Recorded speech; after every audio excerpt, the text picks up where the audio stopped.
My name is Juliana, and at 67, I never imagined I would be sitting on $35 million while my own children treated me like I was one step away from homelessness. When my husband Thomas died, I made a decision that would change everything. Instead of telling my 3 adult children about the fortune from his business sale, I chose to live modestly and watch. What happened next broke my heart, but eventually taught us all what truly matters. Before I tell you how my children discovered my secret fortune, let me know where you are watching from in the comments, and hit that subscribe button if you have ever had to make tough decisions about family and money. I grew up in a small blue-collar town outside Detroit. My parents worked in the auto industry, and we never had much, but they taught me the value of hard work and humility. Those lessons shaped me in ways I never fully appreciated until much later in life. I met Thomas during my sophomore year at Michigan State. He was studying engineering while I pursued a degree in education. He had these bright blue eyes that lit up whenever he talked about computers and technology. This was back in the 70s, when most people could hardly imagine how computers would transform our world. Thomas could see it, though. He had this remarkable vision of the future. We married right after graduation, with nothing but student loans and big dreams. Our first apartment was barely 500 square feet, with a kitchenette so small we could barely open the refrigerator door all the way. Thomas took a job at a small tech company, while I taught 3rd grade at the local elementary school. Those early years were tight financially, but we were happy. We saved every penny possible. When Thomas came to me with the idea to start his own software company, I supported him completely. I picked up extra tutoring jobs on evenings and weekends so we could afford to rent a tiny office space for his startup. There were so many nights Thomas came home exhausted, doubting himself, wondering if we had made a terrible mistake. I would make us tea, and we would sit at our secondhand kitchen table talking through problems and brainstorming solutions. I might not have understood all the technical aspects, but I understood people and business relationships, which turned out to be just as valuable. Slowly, painfully slowly, the company grew. When we had our first child, Andrew, we were still living paycheck to paycheck. I would grade papers with Andrew sleeping on my chest. Thomas would code with our son in a baby carrier strapped to him.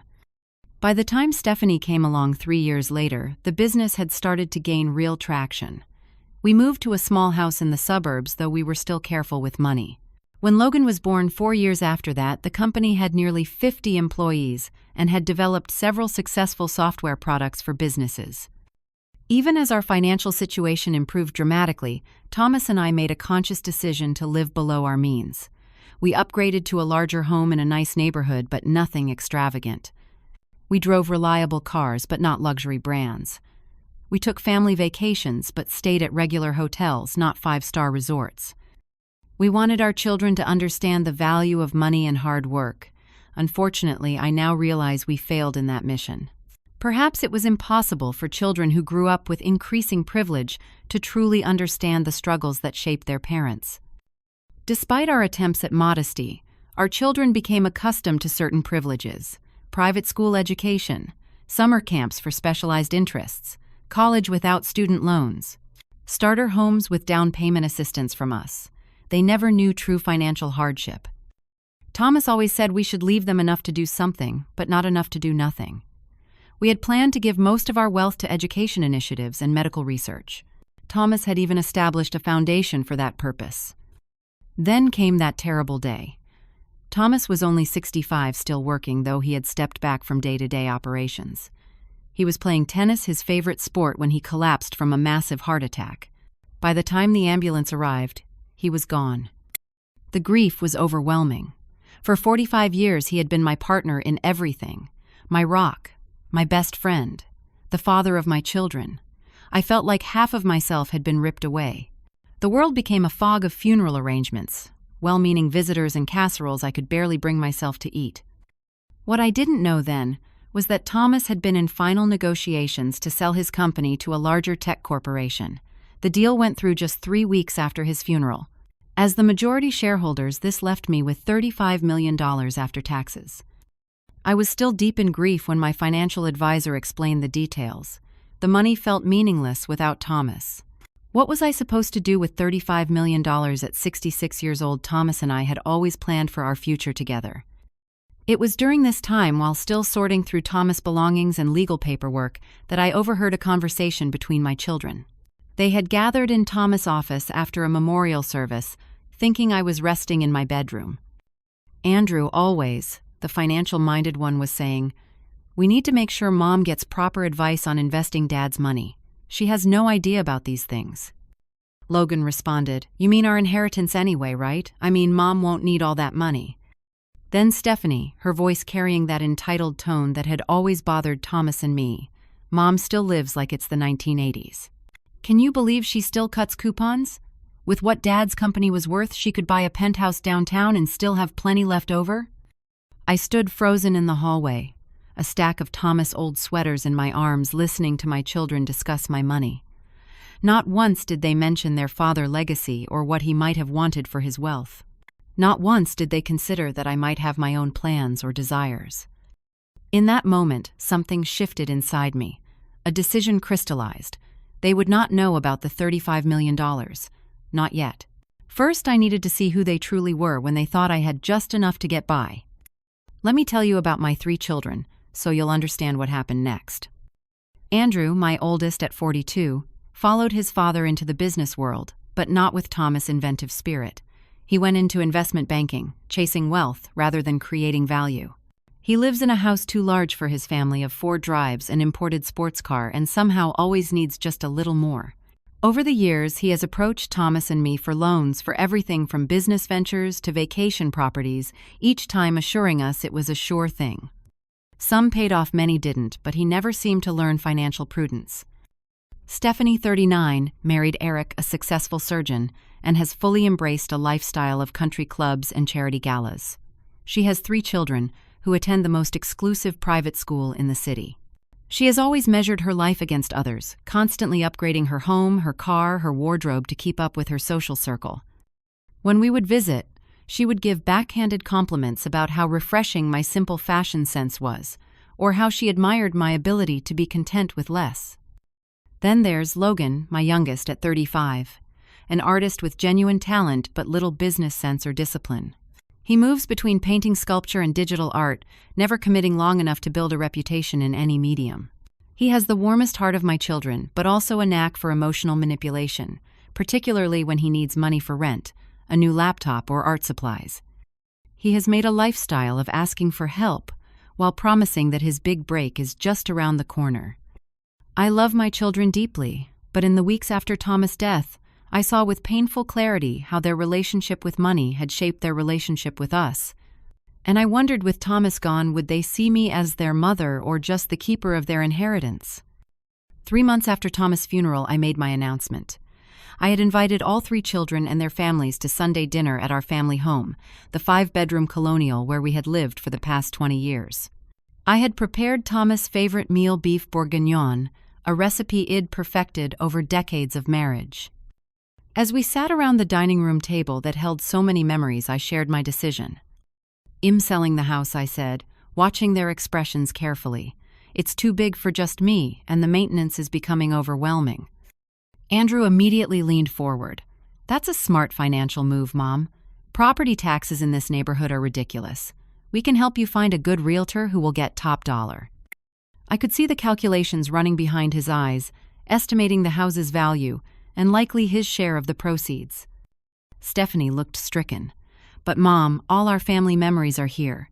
Where will we have Christmas?" She wasn't concerned about me, I realized, but about losing the backdrop for her perfect family holiday photos. Only Logan seemed genuinely concerned. "Are you sure you're ready for such a big change, Mom? That's a lot to take on so soon after Dad." I assured them I had thought it through. What I didn't tell them was that I'd already purchased a modest 2-bedroom apartment in a mixed-income neighborhood across town. It was comfortable but not luxurious, with just enough space for me, and occasionally one of my grandchildren for an overnight visit. When I finally showed them the apartment a month later, their reactions told me everything.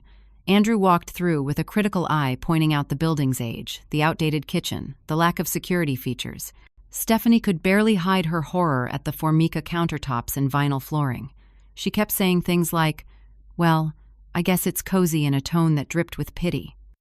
Logan, to his credit, helped me move boxes and arrange furniture, though he did comment, You could have afforded somewhere nicer, Mom. Didn't Dad leave you enough for that? I simply said, I have enough for what I need, and this feels right for me. I had hoped, perhaps naively, that they might respect my choice to live simply, that they might see wisdom in my decision, rather than assuming I couldn't afford better. I held on to the hope that without the distraction of wealth, they might value my company for myself alone. To celebrate my new home, I hosted a small housewarming dinner. Id spent the day cooking in my compact but functional kitchen, making comfort foods that reminded us all of simpler times. I watched my children's faces as they sat at my modest dining table, using everyday dishes rather than the fine china they were accustomed to at my house. The conversation was polite but strained. They offered surface-level compliments about how Id arranged the space, or my new curtains, but I could sense their discomfort. When Andrew asked about my financial situation, I was deliberately vague, saying only that I had enough for my needs and had made some investments based on advice from Thomas' financial team. What I didn't tell them was that earlier that week, Id met with our longtime financial advisor and attorney to establish substantial trust funds for each of my grandchildren. I had decided that my grandchildren would have educational opportunities secured regardless of what happened next. The trusts were structured so that neither Andrew nor Stephanie could access the money directly, a precaution that my advisors strongly recommended. Id also begun the process of creating a foundation in Thomas' name to support technology education for underprivileged youth, a cause that had been important to him. Half of the inheritance was already earmarked for this purpose. For the remaining money, I worked with my advisors to create a complex inheritance plan with conditions. My children would eventually receive significant amounts, but access would depend on demonstrated financial responsibility and community involvement. Thomas would have approved of this approach, I was certain. As I cleared the dinner plates that evening, listening to my children discuss their busy lives and subtly check their watches, I still held hope in my heart. Surely they would adjust to my new circumstances. Surely they would see that I was still the same mother Wad bandaged their knees and celebrated their triumphs. The same woman Wad stood beside their father as he built a company from nothing. Stephanie hugged me as they prepared to leave, saying, "If you need anything, Mom, anything at all, just call. We worry about you all alone." I squeezed her hand and thanked her, wondering if she meant it or if it was just something people say. I would soon find out. Before falling asleep that night in my new bedroom, I looked at the wedding photo on my nightstand. Thomas and I so young, with no idea of what lay ahead. "I miss you," I whispered to his image. "I'm doing what I think is right, but I'm not sure if it's what you would have done." In the silence, I could almost hear his practical, loving voice. "Trust yourself, Jules. You've always seen people clearly, sometimes more clearly than I did." I fell asleep with that thought, holding on to hope that my children would rise to this unexpected test of character. 6 months after Thomas' death, the true colors of my children began to show through more vividly. The initial period of grief and adjustment had passed, and patterns were emerging that broke my heart a little more each day. Andrew, who had initially called me every few days to check in, now reached out much less frequently. When he did call, the conversations inevitably turned toward finances. "Just checking in on you, Mom. Say, I was thinking about your investment portfolio. Have you considered moving some assets into emerging markets? I have a colleague who specializes in that area who could take a look for you." When I would deflect these offers, saying my finances were well managed, his interest in the conversation would noticeably wane. He would suddenly remember meetings or family obligations and end the call. More tellingly, his visits to my apartment dwindled to almost nothing. When I mentioned this, he explained, "The commute across town is brutal with my schedule, Mom. You know how it is." The truth was, my modest neighborhood didn't fit with his self-image as a successful financial professional. I once overheard him on the phone in my kitchen giving my address to someone, and then quickly adding, "It's just temporary until she finds a better place." Stephanie was even less subtle in her gradual withdrawal. She had initially invited me to Sunday dinners every other week. Then it became once a month. Then the invitations came with qualifiers. "It's just a casual dinner this time, Mom. We're having Eric's work colleagues over, so we'll be discussing hospital politics most of the time. You might be bored." Or, "We're trying out this new caterer for Madison's birthday party. It's really just a tasting with the event planner, not a real family dinner." The message was clear: I was welcome when it was family only behind closed doors, but not when Stephanie was presenting her perfect life to the outside world. My modest clothes and practical handbag didn't fit her carefully curated image. Logan surprisingly visited more frequently than before, dropping by my apartment unannounced several times a month. At first I was touched by his apparent concern until I recognized the pattern. He would arrive, charm me with stories of his latest artistic inspiration, help with small tasks around my apartment, and then inevitably the conversation would turn to his financial struggles. "Rent's going up again, Mom. I'm not sure how artists are supposed to survive in this city anymore. I hate to even mention it, but I'm going to be short on rent next month if that commission doesn't come through." Or, "My laptop died completely. I can't work without it, and the new one I need for my digital art is $2,000.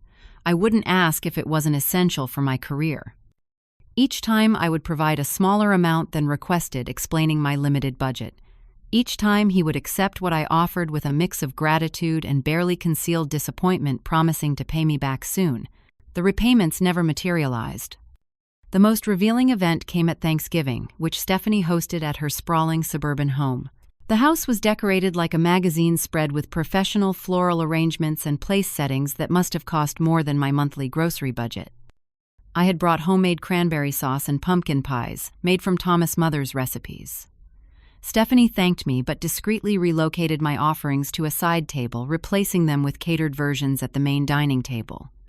During the meal, the conversation revolved around Andrew's new vacation property, Stephanie's extensive renovation plans, and Logan's potential gallery showing. I shared news about my volunteer work at the local library teaching English to immigrants, but the topic quickly changed back to material matters. After dinner, feeling a bit overwhelmed by the constant discussion of acquisitions and upgrades, I stepped into the quiet of Stephanie's home office to catch my breath.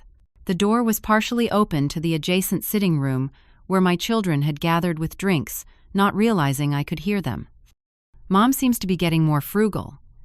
Andrew's voice carried clearly to where I stood. "I tried to look at her investment statements when I was at her place, but she keeps everything locked up tight." Stephanie's voice held a note of irritation. "She refused the housekeeper I offered to pay for, said she enjoys cleaning herself." "Who enjoys cleaning?" "It's weird," Logan added. "Dad must have left her comfortable, but she's living like she's on Social Security." Andrew's response chilled me. "You think it's cognitive decline? Early dementia can manifest as financial paranoia." "Don't be dramatic," Stephanie said. "She's always been cheap, even when Dad was alive. Remember how she used to make us return birthday gifts if she thought they were too expensive?" "That was called parenting," I thought, my hands clenching into fists. "We were teaching you gratitude and reasonable expectations." The conversation shifted to what they called my other concerning behaviors: using public transportation instead of owning a car, shopping at discount grocery stores, wearing clothes until they wore out rather than replacing them when styles changed. What they saw as concerning I recognized as the values Thomas and I had tried to instill in them: thrift, sustainability, appreciating what you have rather than constantly craving more. I must have made a noise because the conversation suddenly stopped. I quickly moved away from the door and pretended to be looking at family photos on Stephanie's desk when Logan poked his head in. "There you are, Mom. We were wondering where you'd gone." I smiled as if I hadn't heard a word. Just admiring the family photos. Madison looks so grown up in her school portrait. That night I lay awake in my guest room bed in sheets that probably cost more than my entire bedding set at home. The weight of my children's judgment pressed on my chest. They didn't see my choices as principled or wise. They saw them as concerning, possibly even a sign of mental decline. I considered revealing the truth then and there, showing them statements of the $35 million that sat in various accounts and investments, explaining that my choices were deliberate, not desperate. But something held me back. Perhaps it was pride. Perhaps it was the lingering hope that they would come to respect me without the incentive of inheritance. Or perhaps it was the painful recognition that revealing my wealth now would only validate their belief that money was the true measure of a person's worth. The next day, I met my oldest friend Martha for coffee. Martha had known me since college, had been there through Thomas, and my early struggles had celebrated our successes without jealousy, and now supported me through grief without judgment. "They've always had everything handed to them," Martha said after I recounted the previous day's events. "They're spoiled jewels. Thomas would be disappointed." "I know," I sighed, "but they're still my children. I keep hoping they'll remember the values we taught them." Martha reached across the table to squeeze my hand. "Give it time. This test you're putting them through, it's tough love. But maybe it's exactly what they need." I nodded, hoping she was right, but the disappointment had settled deep in my bones, a constant ache that rivaled the grief of losing Thomas. The next 6 months brought a steady erosion of my relationship with my children as their behavior moved from merely disappointing to actively hurtful. Andrew had enrolled his children, my grandchildren, Tommy and Lily, in an exclusive private school that prided itself on its wealth of extracurricular activities. When I asked about attending their school performances, Andrew became evasive. "It's really just for immediate family, Mom. Seating is limited, and Sarah's parents are coming in from Chicago." When I pointed out that I was also immediate family, he backpedaled. "Of course you are. It's just, these events are so crowded and stressful. I didn't think you'd enjoy it." Later, I learned from Tommy during one of our rare visits that many grandparents attended these events. I was simply not being included. For my granddaughter Lily's 8th birthday, I wasn't invited to the main celebration at an expensive children's adventure park. Instead, Andrew suggested I come the following day for cake. "The real party will be chaos, Mom. Too many screaming kids. You'll enjoy the quiet family time more." I smiled and agreed, swallowing my hurt. When I arrived the next day with a thoughtfully chosen book and a handmade quilt I'd spent months creating, Lily was clearly partied out and barely engaged. Andrew checked his watch repeatedly during the brief visit, mentioning a work call he couldn't miss. Stephanie's exclusions were equally painful but wrapped in different excuses.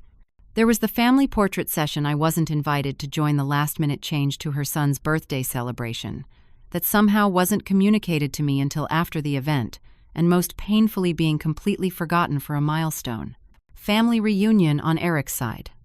When I called after seeing photos on social media, she was full of elaborate apologies. "Mom, I'm absolutely mortified. I thought Eric had called you, and he thought I'd called you. It was absolute chaos, organizing everyone, and somehow your invitation fell through the cracks. You'll never forgive me." But there was no real effort to make it up to me. No family dinner arranged in compensation, no visit to share photos and stories.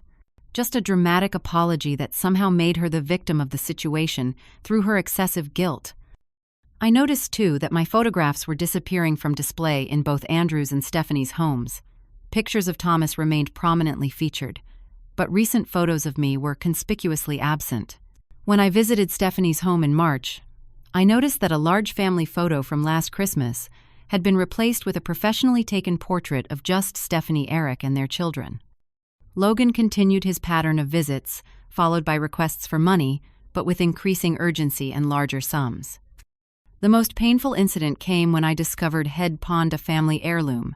I'd given him his grandmother's antique pocket watch to mark his 35th birthday, explaining its history and sentimental value.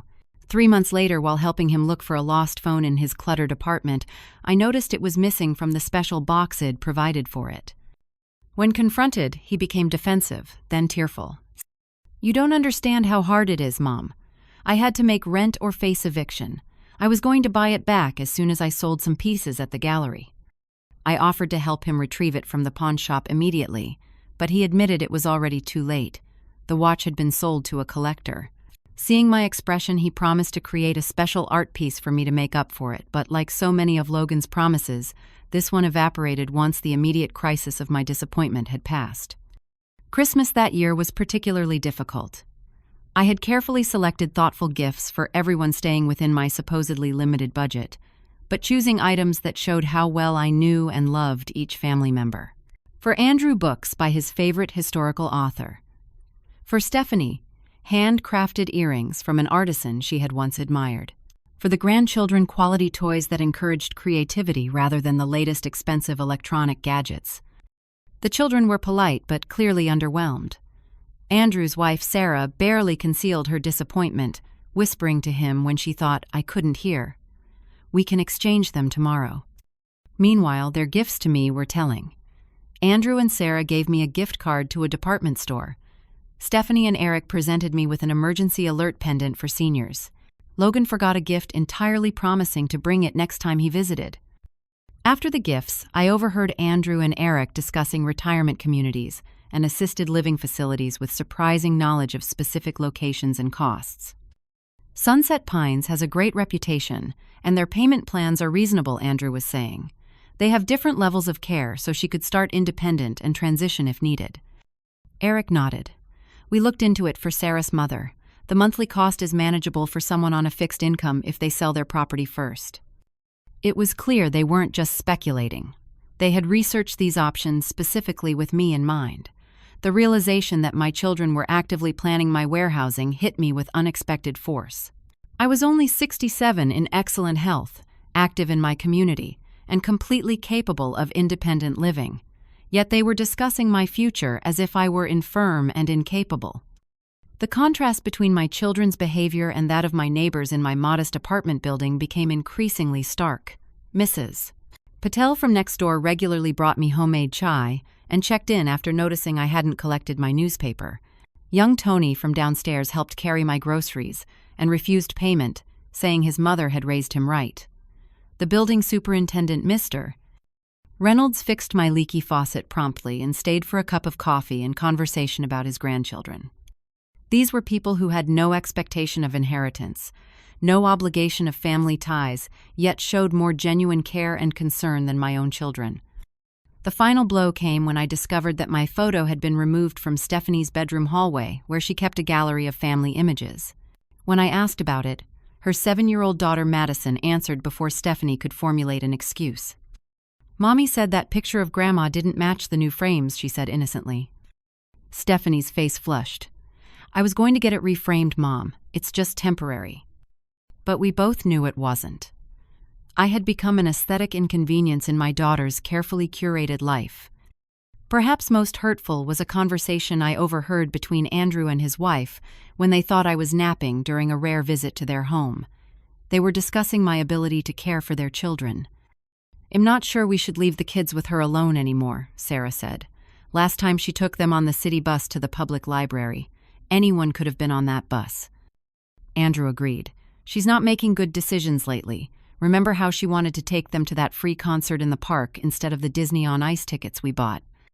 The implication was clear. My inability to provide expensive entertainment and private transportation made me an unsuitable grandparent. The values I wanted to share with my grandchildren, like using public resources and enjoying simple pleasures, were seen as risks rather than benefits. I left their home that day with a heaviness in my chest that had nothing to do with age and everything to do with the growing awareness that in my children's eyes I was becoming a burden to be managed rather than a parent to be cherished. As the 18-month anniversary of Thomas' death approached, so did my 67th birthday. I had never been one for elaborate celebrations, but birthdays had always been family affairs in our home.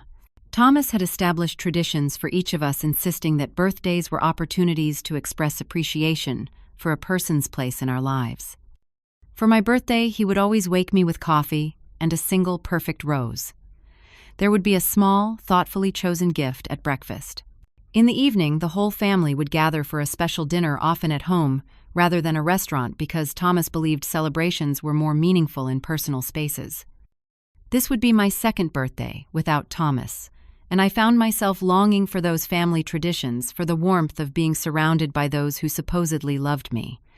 I decided to host a small gathering at my apartment, nothing elaborate. I prepared a simple meal of my specialties, set the table with the nicest dishes I'd kept from the family home, and even bought a small cake from the local bakery. I invited all 3 children and their families for Saturday evening at 6 o'clock, giving them several weeks' notice to arrange their schedules. The responses were immediate and telling. Andrew said he and Sarah had tickets to a charity gala that evening, a major networking event he couldn't miss. He suggested lunch earlier that day instead. Stephanie had committed to hosting a playdate for Madison's class, involving 15 8-year-olds, and hired entertainment. Simply impossible to reschedule, Mom. You understand.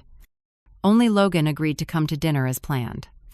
On the day itself, Andrew and Sarah took me to an upscale restaurant for lunch, arriving 10 minutes late and immediately establishing a deadline. "We have about an hour before we need to start getting ready for tonight," Andrew explained, while checking messages on his phone. The lunch was pleasant enough on the surface. They asked about my health and activities, making appropriate responses without truly engaging. Sarah spent much of the meal subtly scanning the restaurant, perking up when she recognized someone from their social circle, deflating when the person didn't approach our table. My birthday gift from them was a gift certificate to a department store, presented in a glossy gift bag with minimal personal sentiment.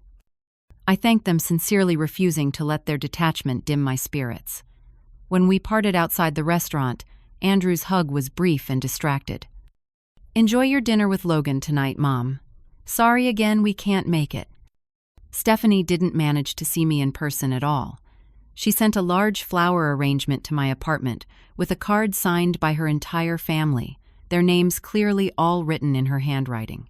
She called briefly while supervising the children's party, the chaos audible in the background. "Sorry about the noise, Mom. Just wanted to wish you a happy birthday personally. The kids send their love. Madison, stop that right now. Sorry, Mom, gotta go. These children are animals today. Love you." The call ended before I could respond. By 6:30, my carefully prepared dinner was ready. The table was set for 8, though I expected only Logan and I had changed into a nice outfit that Thomas had always complimented. By 7, Logan hadn't arrived or called. I sent a text asking if he was okay.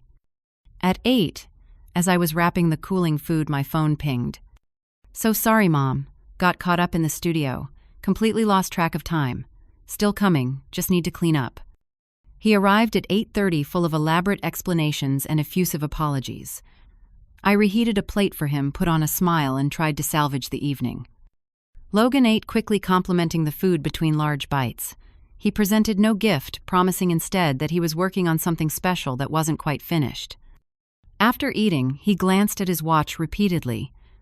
Eventually, he mentioned that a friend was having an opening at a small gallery and had promised to make an appearance.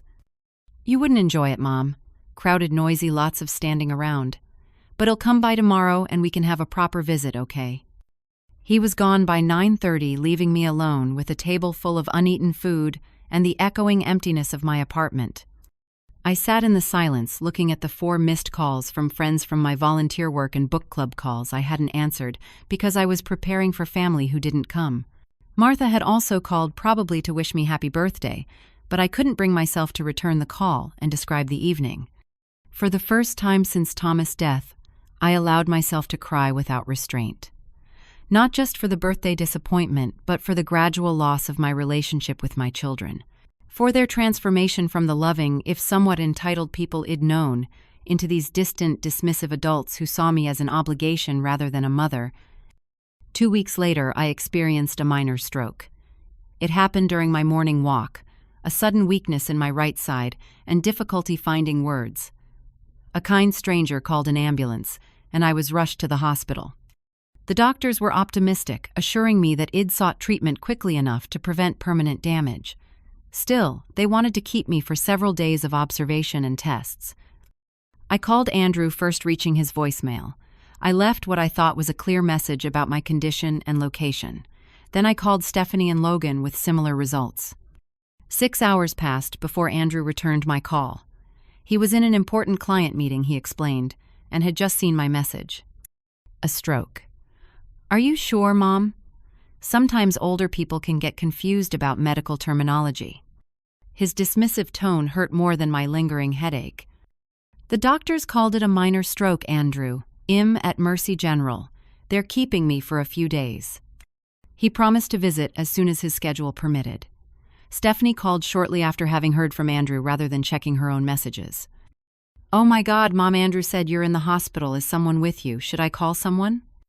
Her panic seemed more performative than genuine, especially when she explained that she couldn't possibly visit until the weekend due to the children's activities and a charity committee meeting she was chairing. Logan didn't call back at all. When I finally reached him the next day, he was apologetic but vague about when he might visit. "The hospital is so far from my studio, Mom, and honestly, hospitals freak me out. But I'll definitely try to swing by." None of my children asked about my prognosis or offered to speak with my doctors. None asked what support I might need upon discharge. It was Mrs. Patel from next door, who brought a small overnight bag with fresh clothes and toiletries. It was Mr. Reynolds who offered to check on my apartment and water my plants. On my second day in the hospital, I woke from a nap to find Andrew sitting by my bed, not looking at me but at his phone. When he noticed I was awake, he set the phone down with visible reluctance. "How are you feeling, Mom?" Before I could answer fully, he launched into questions about my medical insurance, my medications, and whether I'd completed an advance directive. His concerns were entirely practical, focused on logistics rather than my well-being. As he was leaving, promising to return the next day, I overheard him in the hallway, apparently speaking to Stephanie on the phone. "Yes, I saw her. She's fine, just a minor thing. Listen, we should talk about power of attorney. If she's having cognitive issues along with physical ones, we need to protect her remaining assets. I know a good elder law attorney." I closed my eyes, feigning sleep, when he glanced back into the room, unwilling to let him see how deeply his words had cut. True to form, Logan visited briefly on my third day, bringing a hastily purchased gift shop balloon and staying just long enough to ask for $800 for art supplies for a promising new project. My discharge was scheduled for the following morning. The doctor recommended someone stay with me for at least the first 24 hours, just as a precaution. When I mentioned this to my children during their brief separate visits, each had a reason why they couldn't accommodate this recommendation. Andrew's house was undergoing renovations. Stephanie's guest room was being used to store items for an upcoming charity auction. Logan lived in a studio apartment with barely enough room for himself. It was Martha, my faithful friend of 45 years, who insisted on staying with me, rearranging her own schedule without hesitation. The final breaking point came 2 weeks after my discharge from the hospital. All 3 of my children arrived at my apartment unannounced on a Sunday afternoon, their expressions serious and their manner unnaturally coordinated. They sat stiffly in my living room, exchanging glances, until Andrew, clearly designated as spokesperson, cleared his throat. "Mom, we've been talking and we're concerned about you. The stroke, your living situation, your financial management. We think it's time for some changes." What followed was what they probably considered a loving intervention, but felt to me like an ambush. They had researched assisted living facilities. They had spoken to financial advisors about seniors on fixed incomes.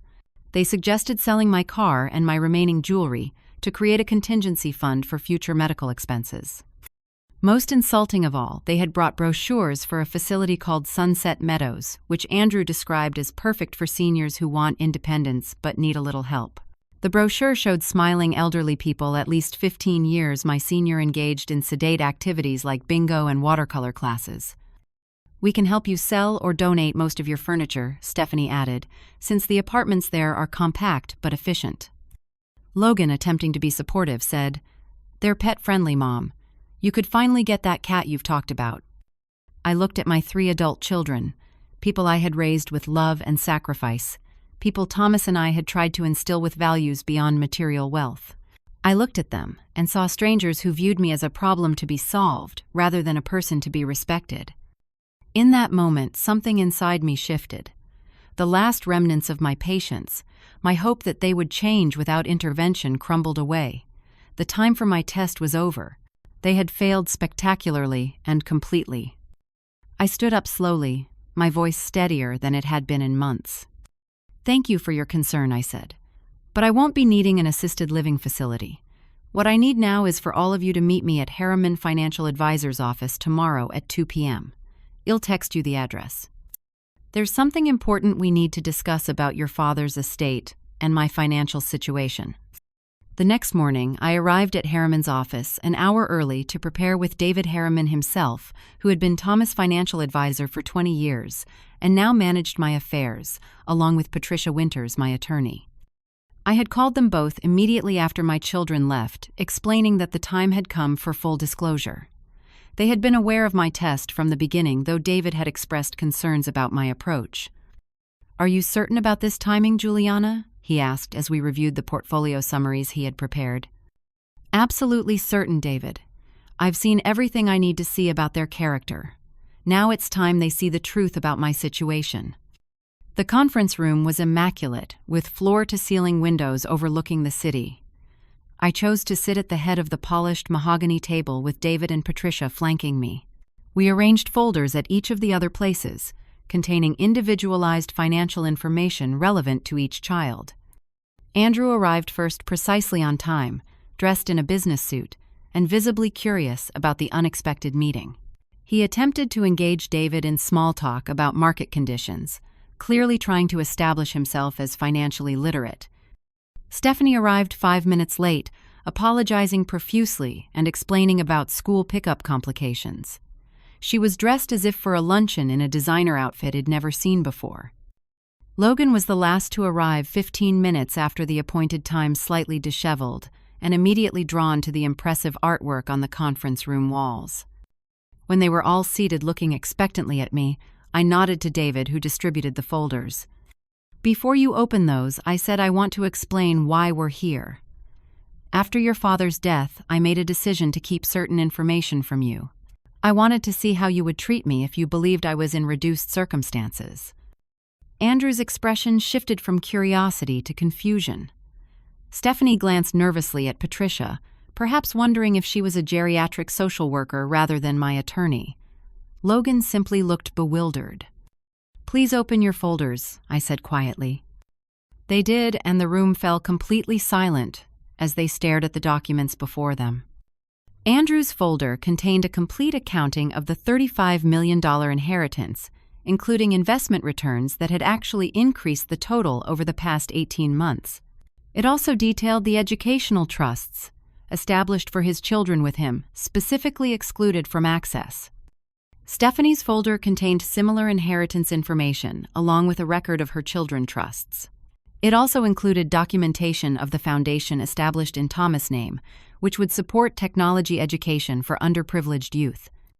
Logan's folder held the same inheritance overview, but also a detailed accounting of every loan he'd requested over the past year and a half, with amounts, dates, and his promises of repayment. Each folder also contained a specific inheritance plan, with conditions that reflected my observations of their character flaws. Andrew's required philanthropic board service before accessing certain funds. Stephanie's included requirements for volunteering with organizations serving populations different from her usual social circle. Logan's established a structured distribution system with professional financial counseling. The silence stretched for nearly a full minute before Andrew found his voice. $35 million, he whispered, looking up from the papers. "You have $35 million. "I do," I confirmed. "Your father's company sale went through 3 weeks after his funeral. This money has been carefully managed and growing since then." Stephanie flipped frantically through her pages. "But you've been living in that tiny apartment, driving that old car, wearing the same clothes for years." "By choice," I said simply. "Not by necessity." Logan looked up from his folder, his face flushed with what might have been shame as he stared at the loan documentation. "I didn't realize you were keeping track," he mumbled. "I wasn't, initially. But after the 3rd or 4th unpaid loan, it seemed prudent." Andrew, always the quickest to adapt to financial revelations, was already shifting gears. "Mom, you should diversify more into emerging markets. With this kind of capital, you could be more aggressive with your investment strategy. I know several excellent fund managers who—" I held up my hand, stopping him mid-sentence. "I'm not here to receive financial advice, Andrew. David has managed this money exceptionally well. I'm here to explain why I kept this from you and what happens next." Patricia distributed a second set of documents, these containing the conditional inheritance terms in greater detail. As I spoke about my observations over the past 18 months, I watched their expressions move through shock, disbelief, calculation, and finally, in varying degrees, shame. "I don't expect you to understand or even forgive my methods," I concluded, "but I needed to see who you had become when you thought I had nothing valuable to offer but myself." Andrew predictably recovered first, his financial mind immediately grasping the implications of the inheritance conditions. "These terms are quite detailed," he said, paging through the document, "and specific. Regular community service hours documented annually. Ethics, courses, family counseling sessions. All designed to reconnect you with the values your father and I tried to instill, I explained. Values that seem to have gotten lost along the way.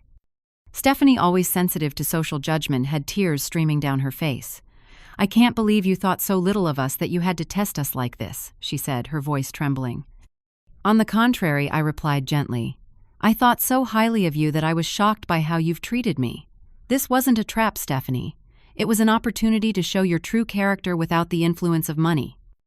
Logan, looking at the detailed accounting of his unpaid loans, seemed genuinely mortified. I was going to pay you back, Mom. I didn't think you really needed it. That's the problem, Logan. You saw my need as less important than your want. That's not how your father and I raised you. I turned to address all three of them. Money is just a tool. It can't buy character or create values. What matters is how we treat people, especially when we think they have nothing material to offer us. I paused, allowing my words to sink in before continuing. I love you all deeply. That has never changed and never will, but am disappointed in the people you've become. Somewhere along the way, you learned to value things over people, appearance over substance, and taking over giving. Stephanie's tears flowed faster. Mom, I don't know what to say. We're so sorry. Logan nodded vigorously. You'll pay back every penny, I swear. Only Andrew seemed to be processing the situation with more calculation than emotion, though even he appeared genuinely shocked by the extent of the inheritance and the elaborate conditions it established. So what happens now? He asked finally. Now, I replied, we have a choice. We can move forward with these conditions in place, working together to rebuild our relationships on a foundation of mutual respect rather than financial expectation. Or you can contest the terms, hire your own attorneys, and potentially spend years in litigation, destroying whatever family bonds remain. The choice is yours, but I hope you choose family over fortune. The meeting continued for another hour with David and Patricia explaining technical details of the trusts and inheritance structures. By the end, all three of my children appeared humbled, if not entirely chastened. As we prepared to leave, Stephanie approached me tentatively. Can I come visit you this weekend?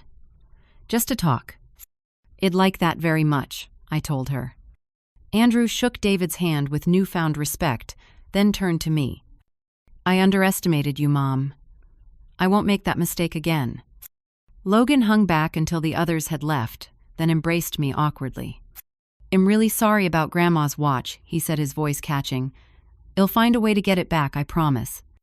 As I watched them leave, I felt no triumph, only a bittersweet hope that this painful lesson might lead to meaningful change. The weeks and months following the revelation brought a whirlwind of changes in my relationships with my children.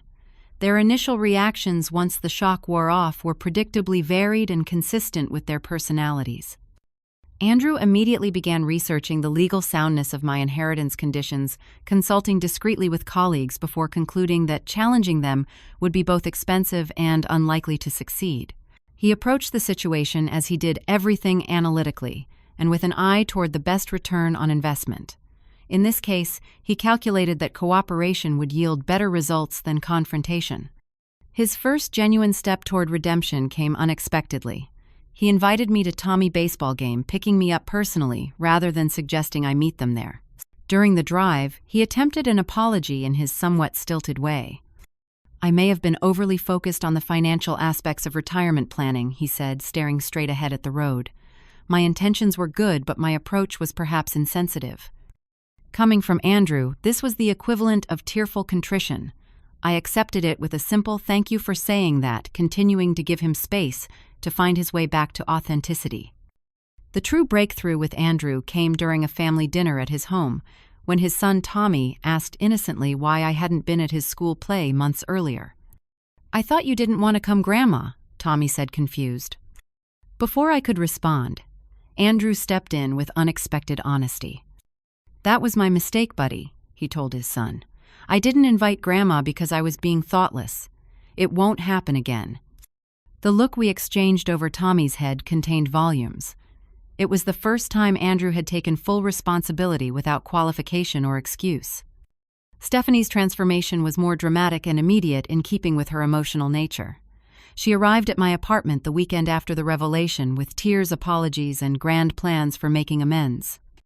"I can't believe how awful I've been," she sobbed. "You've every right to hate me."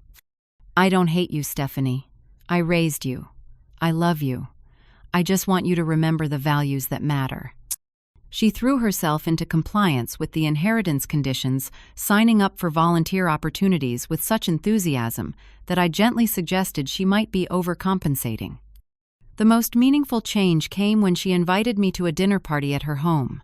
Unlike previous invitations, this wasn't a separate family dinner but the main event with her social circle present.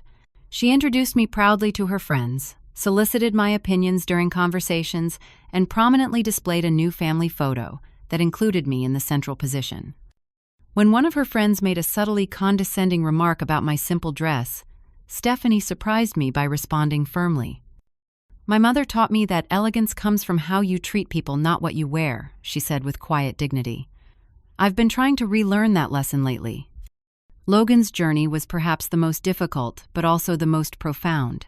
His artistic temperament made him both more emotionally aware of the pain had caused and more resistant to the structured requirements it established. His first response was a series of grand gestures, offering to move in and care for me, suggesting extravagant trips we could take together, proposing art projects dedicated to me. When I gently declined these performative amends, he fell into a period of withdrawal and resentment. The turning point came when he actually began attending the financial counseling sessions required by the inheritance conditions.